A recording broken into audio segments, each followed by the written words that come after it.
Hey guys, welcome to Rosie's Dessert Spot. In this episode I'll be teaching you how to make a cake decorated with cake pops and dripping ganache. I'm going to prepare my cake pop batter, so I've got my white chocolate buttons, which is compound chocolate, mixing it with some heavy cream and making sure that all the chocolate's coated, and then microwaving it for about 30 seconds until it's nice and fluid. I'm crumbing some vanilla cake here that I've prepared, nice and thin, and then I'm adding in 2 teaspoons of ganache. I'm going to mix that through with my teaspoon. In the end I ended up adding about 3 teaspoons of ganache in total. And I'm going to work it with my hands, because when you're working with a spoon you're not going to be able to tell what the texture's like, if it's too sticky or if it's starting to come together, so it's a lot easier just to use your hands with this. And I have the recipe for these cake pops and also the ganache in the description box below. Then taking a little bit and testing it out. If it's nice and smooth and it's not very sticky and looks something like this, then your batter is ready. And then I made some extra chocolate ganache, and that's going to be used to dip our chocolate, to dip our cake pops into. And I've added a little bit of cocoa because I will be adding some colour to this, and that'll just help my ganache not to seize. I'm using sky blue. I'm going to add a drop into each little cup here, some fuchsia, however you say it, and some lemon yellow. And these are gel colours by Americolor. So I'm just combining that in. And then set that aside.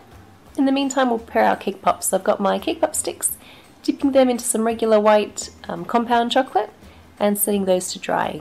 I'm going to prepare my cake. I've scored a line around the top of the cake so I can saw through and make sure it's nice and even flat layer. I'll do the same when I'm cutting the cake in half and just rotating the cake as I saw through. And you'll notice my knife is on the outside. That helps to keep it nice and straight as well. I'm using a 5-inch vanilla cake for this. Securing it to my cake board with some vanilla buttercream and just filling it as well with a piping bag. Also regular vanilla buttercream.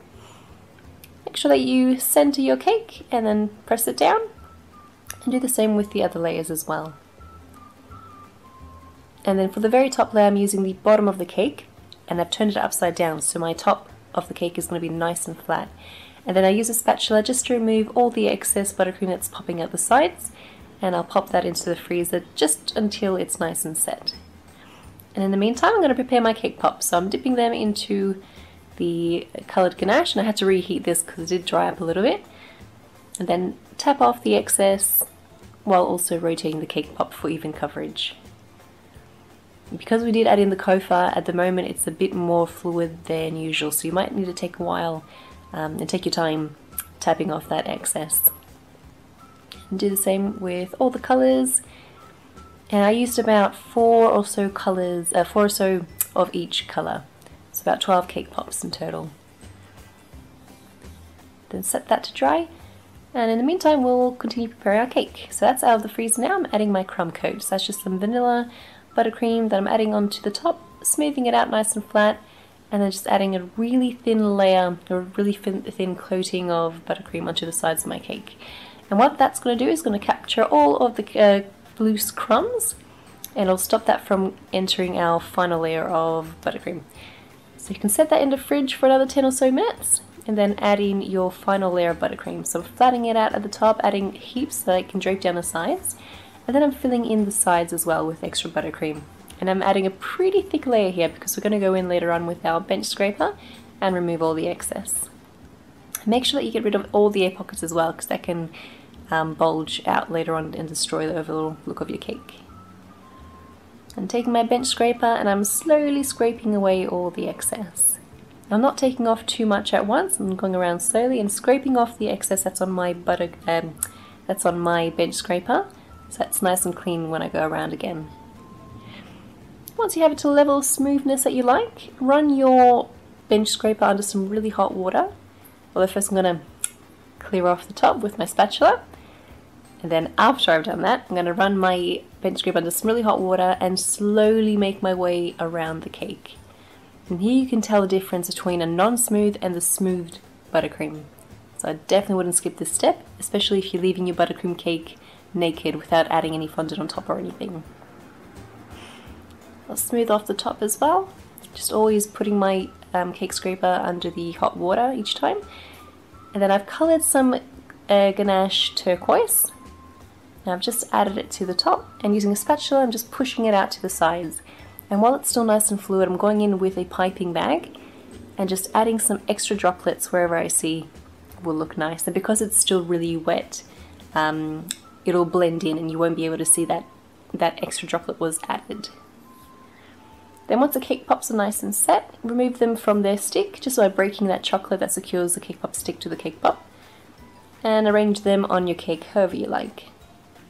I sort of had one in the middle to guide the rest, so I just kept popping them all around that center cake pop, and it helped to make it all nice and even. Then I'm adding a cake pop in between each other cake pop that I have underneath. And I think what would have looked a lot nicer here is if I used smaller cake pops. But it didn't look so bad after all, yeah, in the end. Then I'm adding 3 at the bottom, and then just an extra one on the side because I thought it needed something. Just like that. And lucky last, if you like, you can add in some sprinkles as well. So these are just some hundreds and thousands that I had on hand. And I'm making sure to pop them just on the very top of the cake. I don't want them touching the sides of the ganache. That's on the side of the cake. I think it just needs to be really subtle. And that's just one of the very many ways you can decorate your cake using cake pops. It's a very colourful cake. I would definitely suggest you experiment with different colours. And you can't think too much with these cakes. I mean, when I'm decorating it with the sort of flowy ganache on top, you sort of think, oh my god, what's going to happen? I'll put it on and I'll smooth it and then it'll be all on one side. And just don't think too much into it. Just let it come naturally to you. It's a very simple cake, very sweet and simple. So I hope you guys give it a shot. Your kids will love it. Even your adults will love it. And yes, that was this week's tutorial. Thanks guys for tuning in, and I'll catch you next time.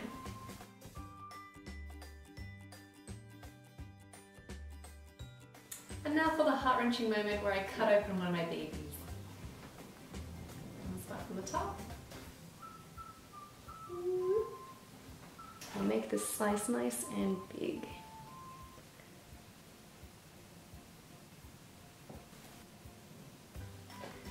Yummy!